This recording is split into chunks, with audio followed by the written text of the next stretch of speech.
Good evening. This is me talking to you on the Red Pill News, Red Pill News, Red Pill News, Red Pill News. Take the red pill for September 15th. It's actually September 16th. Did you know that? To the powers that be, September 16th. I'll tell you this. No eternal reward will forgive us now for wasting the dawn. Jim Morrison said that. Perfect, unbelievable insight from an amazing poet. You know, if you know Jim Morrison, you know him as an artist, right? Of course, he was the lead singer of The Doors, all of that. And his death was mysterious and weird. A lot of people said he just took off, took his money and took off and faked his death in France and the whole bit. But whatever, man. Doesn't matter. You know what matters? You do. And I was feeling that today when I went to pull out on the main road. I had to go to a doctor's appointment because I have a new doctor. So I had to get rid of the old doctor. They got rid of me, actually, because I complained. I complained about some stuff, and they launched me out the door. That's people these days. But so go to my new doctor, and all right. So I'm going out to. So I live in like a rural area. There's Amish, whatever, lakes, that type of thing, right? And then there's only a couple of main roads that go down between these lakes. So I go out to the main road, and then there's never any traffic, never. You get on that road, you go 50, 65, 70, whatever, man, booking down the road, right?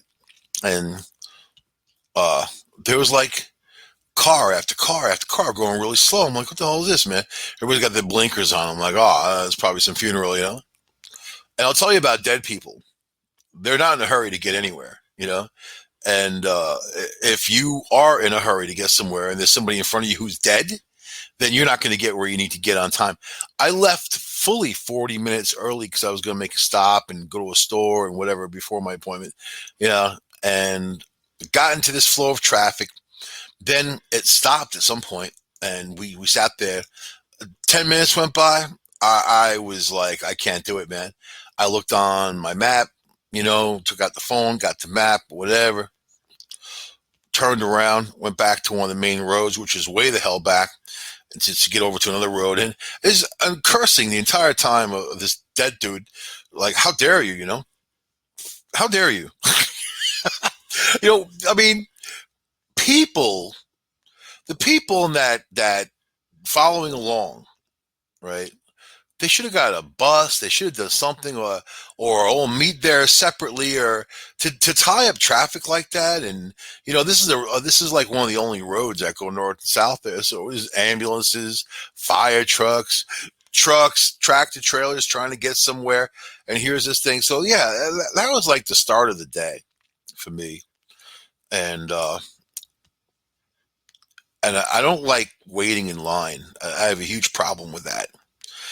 Maybe it sounds like nitpicky, but I don't care. It's my show. I can say what the fuck I want to say. It really comes down to how dare they? How dare they, you know? And is one person all that important? No. I don't care who it was. It could be the president. It could be the vice president. It could be anybody. I don't care. It could be the Pope. I don't care who the hell it is. They have no business blocking that road like that. I could see, all right, people are going to go a little slow because there's so many cars. There have to be 1,000 of them, you know, without exaggeration. And it was just, okay, whatever. Who even has that many friends? Nobody. This dude, he's the last one, and he's dead. So you probably never see something like that ever again. I mean, usually if there's a funeral, you know, 4, 5, 6, 7 cars will be following along, maybe even 20, 25. But this was like ridiculous. I thought it was just something going on, apocalypse or whatever. I didn't know whether to do turn around or whatever. It took me 3 weeks to get this doctor's appointment. So I was going to cancel, and that was an hour away. So I gave myself 40 minutes worth of extra time. It was an hour away. I made it there 8 minutes ahead of time. And I was whipping, driving fast. Police radar up, flying, watching out for deer. All kinds of deer jump in front of you around here. Sometimes a bear. Sometimes just dumbasses running out into the road. I get lots of that. But anyway, I made it. Made it. Everything's good. No problem. That's it. Did what I had to do. But I want to talk about stupidity. And then the mask thing, wearing a mask has become an intelligence test for me. I automatically know what I'm dealing with when someone's not wearing a mask. And it's it's I heard all the stories already from these people. It's my right not to wear it. I don't have to wear it. I don't believe in no COVID and vaccine. Baby, baby, baby. Listen, man, you don't have the right to make somebody else sick. I'll give you that. You don't have the right to go out there and expose people, especially if you have something. There are people that don't care. There are people that, if when the AIDS crisis happened, right, HIV, there were people who got it who went out sleeping with other people without protection because they wanted to give it to them. That's how sick it was. And there were people who got arrested and put in prison for a very long time because they did that specifically to endanger other people's lives. So you don't have the right to do that. So, and if you want to stop COVID, it's all about the droplets. If you know anything about viruses and how they get around, especially this one, it's about keeping your hands clean, yeah, but mainly keeping that mask on your face, especially if you're ugly. You know what I mean? But you really need to keep the droplets out. And are they 100% effective? No, it says right on the label N95. That means it's 95% effective of keeping out 95% of airborne particles, right? And yeah, there's small stuff. Hey, man, I have the mask on in the store. I go down the chemical aisle. I can smell those chemicals a bit. Not as pronounced if I take it off, but I can still smell them. So I mean, it's not perfect, but it's a percentage. So you have a better percentage chance of not getting it if you wear the mask, especially if you run into a place and you run the hell out of a place. These groups of people hanging out. There's large groups of people hanging out. There's and yeah, this stuff I'd love to do. I mean, this is fall in the Northeast. You have the trees are changing. There's all kinds of vineyards and old places like that have events. They have bands. They have all kinds of wine tasting. Other kinds of tasting. There's distilleries around, beer gardens, or anything you like. It's available. It's nice just to roll up to a farm and get some cheese and hang out. And it's like you got nature. It's beautiful, right? So out in sunshine, that's great. Inside with a bunch of people, nope, I won't do it. And when I run through a store, I know what I need. I run in there, get what I get the hell out of there as fast as possible. And I don't care if you're vaccinated, you're not. I'm fully vaccinated, but I still wear the mask. And of course, I've always washed my hands, so there's nothing new with that. But I still wear the mask, in those situations. Do I wear it if I'm hanging out with a friend, especially if I know where they've been?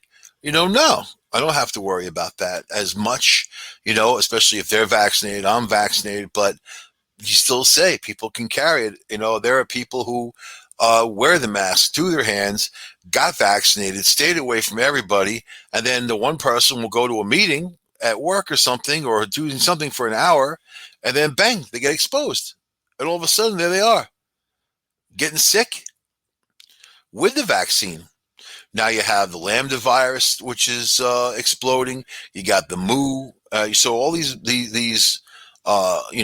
mutations, they're changing it up, and they're targeting our cells. As they want us. They want you, especially if you're sick, especially if you have diabetes or something like that, if you're immunocompromised. So, but this is an interesting story. And this is a common story. You might think that the media, because you know how evil the media is, you might think that they're trying to profiteer off of these stories, and so they're pronounced these days. When you see a mask story or a vaccine story or whatever, of course they're trying to profiteer off it. You ever look at any of these things? You ever try to open up one of these web pages, and they have all of these ads pop open, boom, boom. Even if you have pop-up blockers, man, because they're actually in the script of the page. You have videos starting up, and not just one video, 5, 6, 7 video. If your computer's not fast, it's gonna choke. It's gonna choke your computer out. So here we are. All these things pop, pop up, pop up, pop up, pop, pop, pop. When it's like that, I don't even go to them. I don't even use their sites. It's got nothing for me.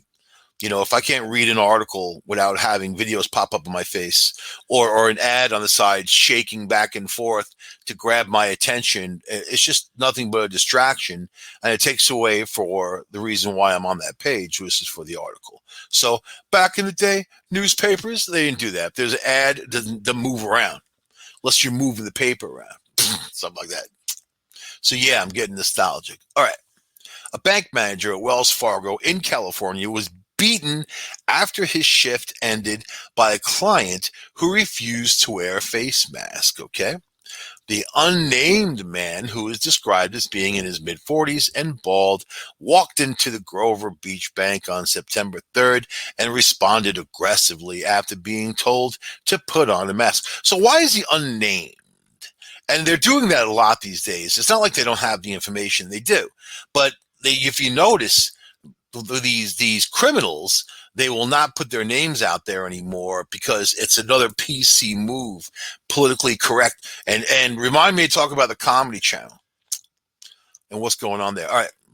So the bank manager, who the paper, the Tribune, referred to as A to protect his, so they're not giving out the bank manager. So you see, the bank manager is the victim. They shouldn't give the victim's name out. They're a victim. But the perpetrator, especially an idiot not wearing a mask, everyone should know his stupid name, right? So, all right. So the bank manager offered him a mask to wear, but the man reportedly became even more hostile and started rummaging through the drawers in the bank's lobby. I'm looking for something. They should have gave him like a mask made of a $100 bill. He'd put that on.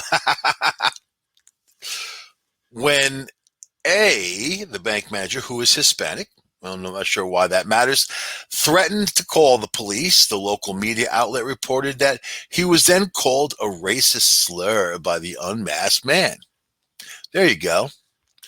At the end of A's shift at around 5:30 p.m., they reported that the man showed up at the Wells Fargo parking lot, grabbed the bank manager, and pushed him towards a wall.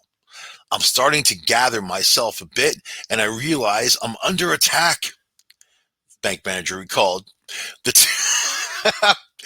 He realized at what point did you realize you're under attack? When the guy's accosting you, grabbing you, and pushing you up against the wall? The two men began to fight, and the bank manager said he tried to choke the aggressive client, according to the media outlet. So the bank manager is now choking this dude, right? Okay, we're getting on it. Meanwhile, a coworker called the police, and the man fled. Okay, according to the Tribune, the bank manager suffered a concussion and lacerations to the head, hands, and face. He had not returned to work since the incident. So if he's got lacerations, it's more than just pushing the guy up against the wall. You know what I mean? And he tried to choke the dude. It sounded like a brawl. A brawl in the bank parking lot. I've heard lots of stupid stories in my life. One was my barber told me when I went in there, it was when Trump was running against Hillary. And two clients, two old men, one a Hillary fan, one a Trump fan, got into a fist fight in the barbershop and was rolling around on the floor, like in all the hair that's on the floor. Two old men fist fight rolling around over Trump and Hillary. Idiots. Fucking idiots, man. You know? Freaking idiots. So in a statement to the Tribune, Grover Beach Police Chief John Peters confirmed a report filed regarding a battery and a hate crime. It's a hate crime. Everything's a hate crime now. So it's all over the stupid mask. And it's not unusual to feel slighted when somebody's around you who's not wearing the mask, but you know that COVID is exploding right now. You know that the rate of transmission is unbelievably high. You also know that these people are spreading it around, whether you have the vaccine, you don't have the vaccine, anyone can carry COVID and spread it around. Some people have it and they're asymptomatic, which means they have no symptoms. So anyone can spread it. But these people, they're not just, it's not just them not wearing the mask. It's people being that bold to they'll scoot right up next to you in line at the checkout, you know, and breathe all over you and like try to evoke a reaction. They see you wearing a mask. There are tons of reports, thousands of these guys going up to other people, ripping masks off people's faces. So it's beyond their rights and what they think their rights are. They want you to do what they want you to do. So it's so for their bullcrap argument, it's my right not to wear the mask. But if you're going to condemn other people for wearing masks, number one, then you're a hypocrite idiot. Number two, you know, the very fact of the matter, the government abandoned everybody when they got rid of these mask mandates. It was abandonment by the government. And then people are just left to fight it out amongst themselves, you know, so whatever. Yeah, I'm vaccinated. I wear the mask in stores. Do I wear the mask in my car by myself? No. I see people doing it all the time, and I'm like, oh my God, look at that. If I'm riding a bicycle outside, do I wear the mask? No. You know, so I mean, but in a store, yeah. Around people, yeah. Or in the doctor's office, yeah. You're damn right. So now schools are open, and that's becoming a whole other thing. So the Comedy Channel. This is my problem. It used to be cool a long, long time ago. And then for quite a while, the Comedy Channel had become this Adam Sandler uh, and what's the other guy's name? I guess there's only two. Will Ferrell, those guys.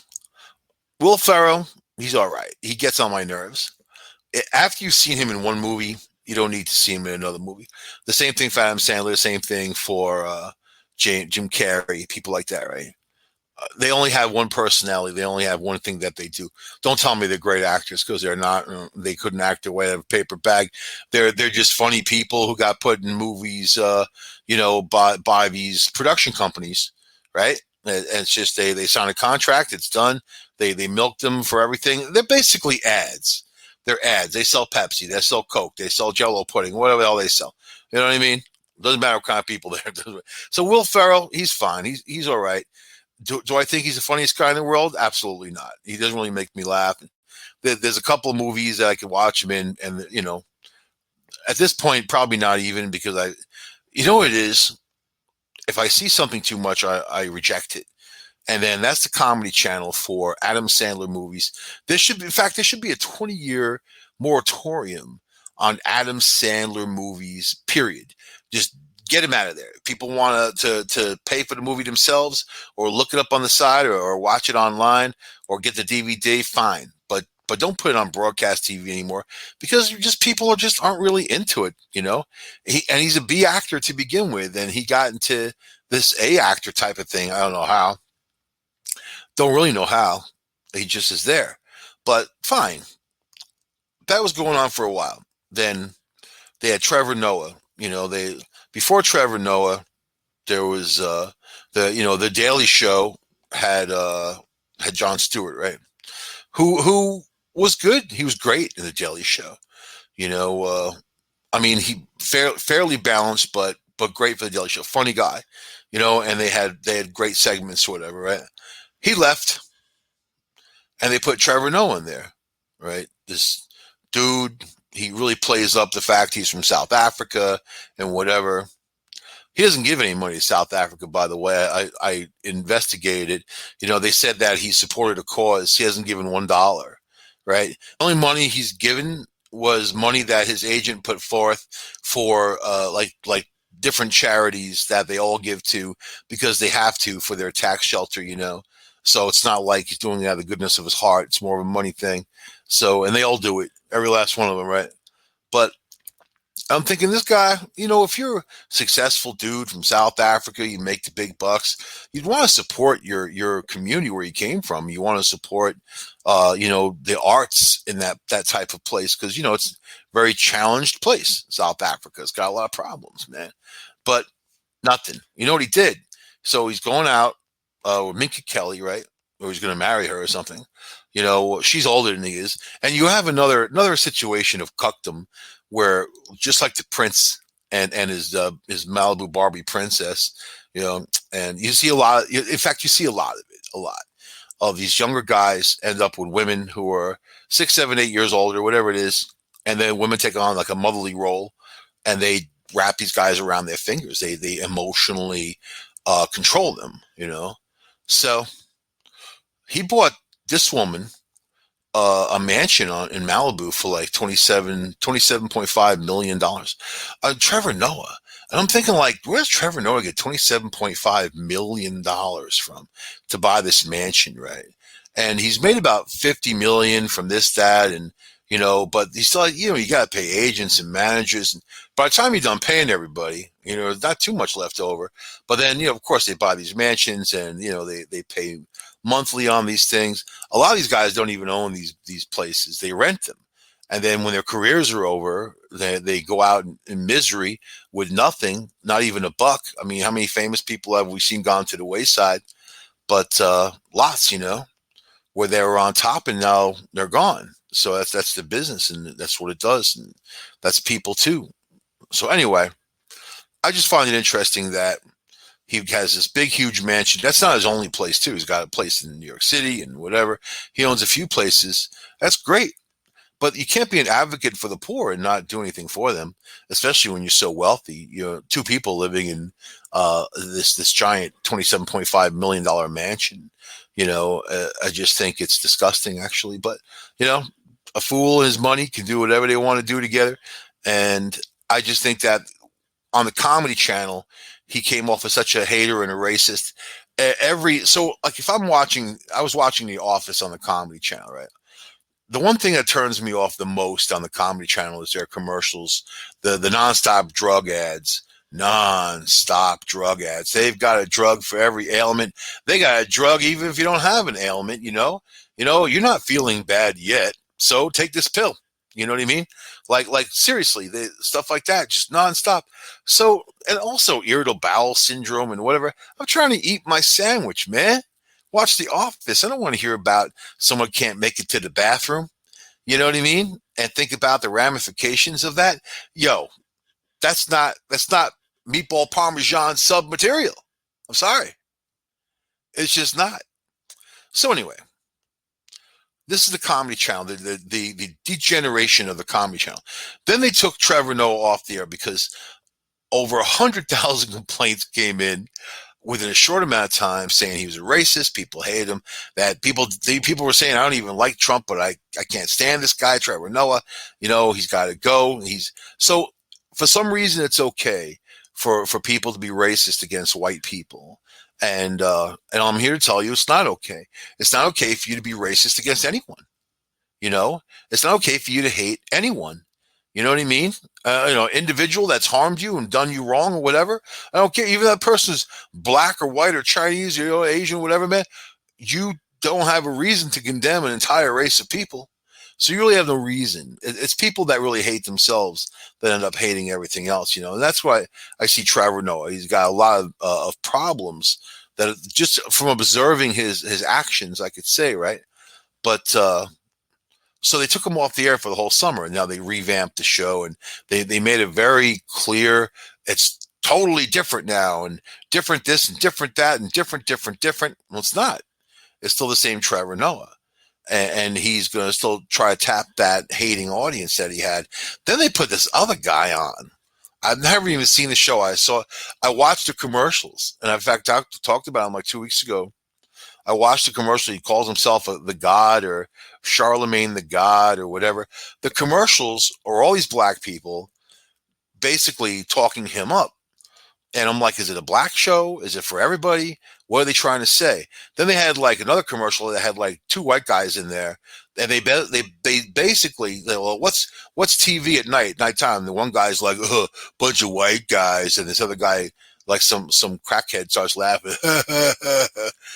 That's their representation of a Caucasian America, right? In that commercial, and the guy, this Charlemagne dude, I don't know him. He's supposed to be a comedian. I never saw him say one funny thing yet, And if you have to say watch my show because I'm black, you already lost. You lost the game, because that's racism. That's racism.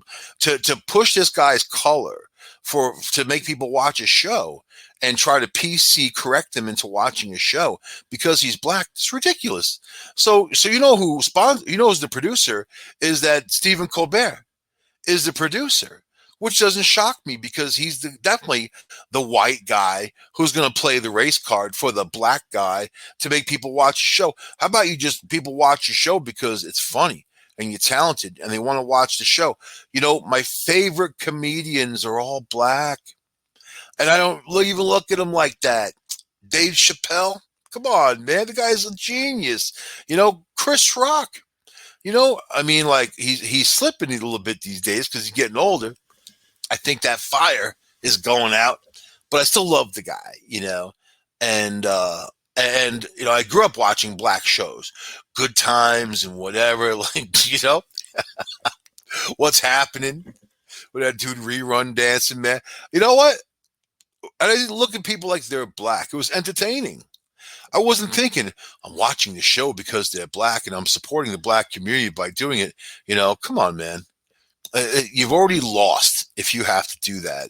And I think it's very, very ugly that the Comedy Channel feels the need to be racist and push, and not only push racists, like a Trevor Noah, and put them out there and sponsor them, but condemn people when you say, well, I don't like it, I'm not going to watch it. Well, you're not watching because you're a racist, You know what? I'm going to share a story with you. Something that hurt me very, very much when I was younger. 7th grade, teacher, Artie Mandel. Right now he works in admissions in Hofstra University on Long Island, right?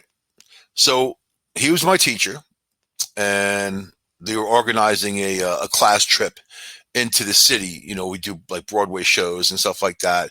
When you grow up on Long Island, you get a lot of awesome culture that comes from the city and all that. Back in the day, I don't know what they do now, but that's the way it was back in the day. So, and on this particular trip, it was going to cost $50 to go. That paid for the show, the bus, and then whatever. And you brought your bag lunch, that type of thing, right? And that's all right. I told him I couldn't go. And I told my mom, and she's like, "We don't have the money." She's a single mom supporting 2 kids, and paying rent, paying for food, paying for a car, paying for this, paying for that. You know how it goes. No support, no nothing. So, and then I wasn't the only kid in that boat. There was other kids too, but it was a wealthy town. You're growing up poor in a wealthy town. It's kind of hard, but, and I wasn't poor. I was poor enough, put it that way.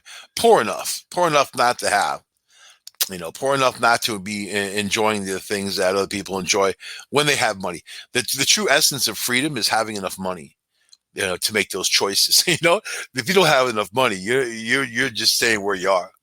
Your freedom is basically wherever you can get on foot. That's it. So, and it was hard for me even to say it to him. Like, I'm sorry, I can't go. I had to give my permission slip. I said, I can't go. I didn't tell him we didn't have the money because I was too embarrassed. I said, I just can't go. And he looks at me and he's like, "You're a racist." I'm like, "What?" He's like, you don't want to go to that show because they're black. The show is actually a show called Ain't Misbehaving, which I would have loved to have seen, by the way. I would have loved to have seen it. And, it crushed me because I actually had respect for this dude until that point. So, it's 7th grade. So you're talking to a kid that basically you calling a kid a racist, and you don't even know. Meanwhile, he knew damn well that I had plenty like black friends and whatever. I made friends with everybody, and visibly it's out there. Even hung out in the projects with my friends after people said, "Don't go there, you're going to get beaten up," whatever. I went to an all black school when I was in sixth grade. I made the best friends, my whole lifelong friends there. So call me a racist? So whatever, man. It definitely made me think of what kind of person he was and is, right? So, but the reality is, you can't browbeat people into things and play the race card. You can't do it because people are individuals. And then what happens? What happens when you force someone into thinking a certain way? Or, you have to look at things at this perspective and this one only, you force them into the other direction. That's what's going on with the whole LBGTQ, whatever now. They're forcing people, instead of just live and let live, equality for all, you're forcing people to accept things that they're not ready to accept, especially these religious wackos, man.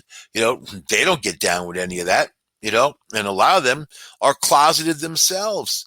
But then, of course, you're not going to know that. They're not going to come out and tell you something like that, right? They want you to live life how they see fit. And it's not even them. It's the book that they obey, that they see fit. And they don't even know who wrote the book or what. Or, I don't know. We don't even have time for that. I'm just saying, be careful out there. Because there's a lot of haters. There's a lot of ignorance. There's a lot of lowbrow people that would drag you down with them. And, it's just a damn shame that that people are like that, So, and then we got, the whole thing with children and COVID in schools. So they're looking to put together a virus for kids by the end of this month. And we'll see how that goes. A lot of people won't give it to their kid because it's not proven. It's one thing if you're old and you get the vaccine or whatever and you don't make it, whatever happens to you. I mean, when you're elderly, it's different than when you're a little kid and you don't know how they're going to develop, how things are going to happen within them. There's just not enough information for these parents to bite into that. So we're going to witness a lot of weird stuff over the next few months, man. And I really feel for people in the struggle. So I'm fully vaccinated. I tell people to get vaccinated. It gives you a better chance of survival as an adult, especially if you're over a certain age, over 50. You got some problems. You're overweight. You got diabetes, whatever the hell you have. That virus is looking for you. The last time around, it wasn't looking for the kids. Now it is, So that's a whole different thing. And then it's more about, if you get this virus, not even that it kills you, what it does to your organs, or if you walk away from it with a 40-50% lung reduction for the rest of your life, or kidney failure or whatever the hell it does to you. So anyway, I see this case going on out in Utah, this Gabby Petito. And then, she's got this boyfriend from Florida. They're driving the van all around. He returns to Florida alive and well. He's not talking, not telling the family. The police said, oh, he's a person of interest. Really? He was the last one to see her alive, and he's a person of interest, eh? So, and, that's just the way it goes, I guess, in Florida. A lot of places, the guy would have been hauled in already and interrogated. This guy's not talking.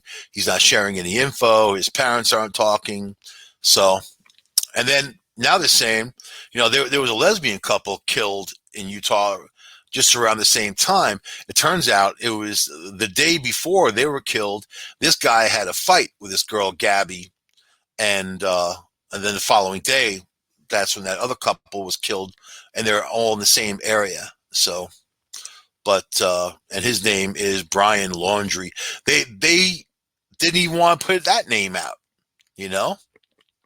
So now the father on Long Island's pleading for his daughter to come back and all this other stuff, and he's upset. Sad to say, but she's probably gone. You know what I mean? And the police are just letting this guy run around. He can take off if he wants. He can leave. He can go anywhere he wants to go. He's not in police custody, nothing like that. And I guess in a case like this, when you don't have a body, but you do have a disappearance, and he was the last person to see her, they found the van, that they were driving. So, but the guy goes back to Florida, gets himself a lawyer, and then now he's not saying anything. So that's got to tell you where things are at. Imagine being the father of that girl, or even the guy. I mean, if I had a son and that was my son, I would encourage him to tell the truth and get out there, and make things right. So if I was a father of the girl, I'd be hiring thugs to go get this guy and make him talk. You know what I mean? It wouldn't even, not, I wouldn't even hesitate, not for 1 second, to get some thugs and go down and get this dude and make him talk. The police won't do it. The government won't do it. The government fails you. Okay. It's your daughter. It has nothing to do with the government or the police or the FBI or the powers that be.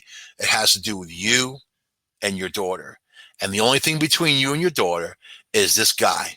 So that's when you go to the guy and he's got the information that you need. You extract that information from him, So just saying, I mean, is that legal? Well, I mean, what's legal anymore in this horrible world? What's legal anymore? People justify whatever they want to justify, or or the government tells you to go kill people in another country. We're having a war. Go kill. Go kill people you don't even know. Wipe out the whole families because we're having a war, right? So when it comes down to your daughter, that's your daughter. There's things. In fact, like there's a case in Russia, right, of this guy who his best friend raped his 8-year-old daughter, repeatedly raped his 8-year-old daughter, right? The dude finds out and he kills the guy. So the police arrest the guy for murder. Do you know the outpouring of support that came out for this man? And people have already paid for his lawyer fees. People want him freed. They're petitioning to get him freed because they said he served justice. He killed a piece of crap that raped his 8-year-old daughter. He and his friend. Who the hell could do that to your friend?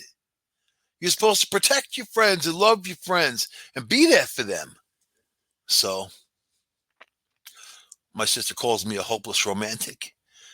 That the world that I think that should be is not the world that is, certainly, and this world won't change. But I think it doesn't take that many people to affect a change. You just have to want honest things and the right thing, Gabby Petito's boyfriend named person of interest after her disappearance during the road trip, eh? Cute girl, too. Damn shame. But yeah, I would make the dude talk. So anyway, getting away from that thing, this is the interesting part for you guys, all you red pill fans.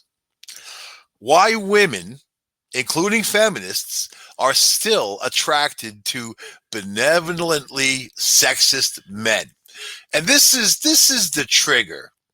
This is why everything that people say out there, the PC stuff, is BS, especially when it comes to feminism. Feminists do not attack the Taliban, by the way.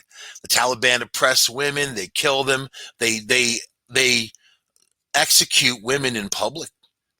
These are some of the worst people you'll find on the planet. And then in the same breath, or you see these like in Sweden when they were sticking up, for all these guys coming from Arab countries who are raping women, doing all these things. Not a word from these feminists. In fact, they say we have to embrace these people from coming in. They're refugees. So anyway, that's why whenever these feminist groups speak, doesn't mean anything. So it's not coming from an honest point of view.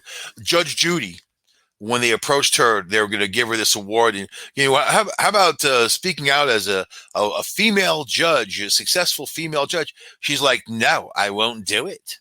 She's like, I know. They're like, why? Because you're so successful and you're a female. She said, I never looked at myself as a female judge. I looked at myself as a judge. That is the perfect answer right there. All right. If a man offers to help a woman with her heavy suitcase or to parallel park her car, I've done the suitcase thing. I've never offered to parallel park someone's car. I would probably drive off because that's how impulsive I am. But what should she, you know, what should she make of the offer? Like you open a door for a woman, or see, I open a door for anybody who's walking up behind me. You know what I mean? It's respect. It's just something as respect. So, okay, it is an innocuous act of is it as an innocuous act of courtesy or a sexist insult to her strength and competence? Social psychologists who describe this behavior as benevolent sexism firmly favor the latter view, right? But researchers have also revealed a paradox. Women prefer men who behave in ways that could be described as benevolently sexist over those who don't. So you take a woman out. You all right? Ask a girl out. Hey, you want to go out on a date to, that Italian restaurant down the corner? Yes. They go out on a date. They dress nice. They look good. They go out there. They're at the table. Got a little candlelight going. They got some garlic bread. Yeah, I know garlic bread on a date. That's Italian, eh? If you both eat it, then that's fine. But the check comes. Who pays? The guy whips out the wallet and says, "Hey, yeah, here's a tip too, and here's some extra dough." Boom, boom, boom, boom. Right? Is that sexist behavior? You can consider it sexist behavior, but if the woman allows the guy to pay, is that sexist behavior on her behalf? Right? Maybe she should whip out her wallet and pay. So, some say that women simply fail to see the ways of benevolent sexism undermines them because they're misled by the flattering tone of his brand of kindness. So psychologists have even suggested that benevolent sexism is more harmful than overtly hostile sexism because it is insidious, acting like a wolf in sheep's clothing. Listen to these people talk, huh? Taking simple acts of kindness and making something terrible out of it. And that's the problem with this PC world. This is politically correctness right there. That's the problem with the PC world, is that they look into things to find fault with those things and say this is wrong and this is bad. Oh, is it any surprise that 80% of all working women say they hate working and they'd rather be home raising children? Is that sexism? These are people's honest answers to questions of how they feel. Oh, but they don't understand how they feel. That's what these psychologists will say. They have been brainwashed and controlled and blah, blah, blah, blah, blah. So, okay. Let me get this. So, as social psychologists, which is a whole different world, social science, social psychologists, these are the people who are undermining your every effort to be happy. As social psychologists, we had reservations about these conclusions. Aren't women sophisticated enough to be able to tell when a man is being patronizing? So, you know what? I watched this beach cam, my Hamptons beach cam at Cooper's Beach, especially on Long Island. So I like to have it on in the background when I'm working, and I like the seagulls and whatever, and it helps me do what I got to do. So, but I see the people going out there. It's 92% women, and half of them have kids. And this is all day long, all day going out there, all day coming back. There's an area where you won't find a house there for under $1 million. I'll guarantee these women drove a vehicle there that was worth at least $100,000 or more, and so where are the men? Where are the men? Where are their men? The ones who are married and they're out there, whatever, they're working their asses off so they can have that $1 million house and that $100,000 car so they can go to the beach all day, right? Think about that. And then women say, I was at the beach all day with the kids. You know how hard that is? I love that one. You know how hard that is to lay there in the sunshine and talk to my friends? Oh boy. Okay. What does benevolent sexism really signal? The concept of benevolent sexism was first developed in 1996. The idea's creators argued that sexism is not only openly hostile to them. Attitudes like women should be cherished and protected by men, or behaviors like opening car doors for women, cast them into less competent and always in need of help. All right. In this way, they argued, benevolent sexism subtly undermines gender equality. So when I see, you know, J Lo, over 50, very attractive, wearing almost nothing on TV, shaking her coochie, whatever. The what message is she giving young girls? And it's just very interesting how, and not just her, all these women who, I don't even want to get on. We don't even have time to talk about Britney, and it's an ongoing saga, and she's getting more and more naked on her Instagrams and dancing around, which is horrible. It's desperation. It's terrible. But don't these women objectify themselves and cause objectification for other women? So how come the social scientists aren't going after these people? They're going to go after the men. No, you got Ben Affleck in the media looking at really expensive rings. Now, Ben, let me tell you where A-Rod went wrong. Right before J-Lo and A-Rod's relationship broke into pieces, A-Rod ran out and bought her a $2.5 million ring. That is the worst possible thing you can do to a J-Lo, because J-Lo can buy that ring for herself. She could buy 10 of those rings. All these guys give her those rings. In fact, I made a joke saying that she could probably pull people out of poverty throughout the world completely just by donating the rings that these guys have given her. It's the kiss of death. Successful women appreciate gifts that have nothing to do with monetary value. I will say that. I've been with successful women. I understand where that is. And also, women in general, when you give them something really expensive, and it doesn't matter if it's Christmas, birthday, Valentine's Day, I don't care, man. You give them something expensive, they're going to feel like they're being bought. And their friends are going to see that little piece of jewelry, and they're going to be jealous. And then all this drama is going to kick up. So you don't do that. You go the opposite. Go the opposite. Cubic zirconia. Whatever, But I can write a whole book. I can write a book, right? Anyway, according to studies, women who acquiesce to this behavior tend to become increasingly dependent on men for help. They're more willing to allow men to tell them what they can and cannot do, and are more ambivalent about thinking for themselves and less ambitious and don't perform as well. See, this just sounds like a bunch of negative stuff towards women. Maybe the girl likes being taken out. Maybe the girl likes to be in a relationship like that, and it takes two to tango. When in a male-female relationship, there's very different roles, but they do come together, don't they? Literally. Given these documented downsides, why are women still attracted to this behavior? The answer could lie in what evolutionary biologists call parental investment theory. If you're an evolutionary biologist, however much money you make, it is way too much. Way too much. You understand? Whereas men can successfully reproduce by providing a few sex cells, a woman's reproductive success must be tied to her ability to complete months of gestation and lactation. Now, that sounds sexist to me. They're damn sexist. During much of human history, a woman's ability to choose a mate who is able and willing to assist in the process by providing food and protection from aggressors would have increased her reproductive success. So their evolution, therefore, shaped female psychology to attend to and prefer mates whose characteristics and behaviors reveal the willingness to invest.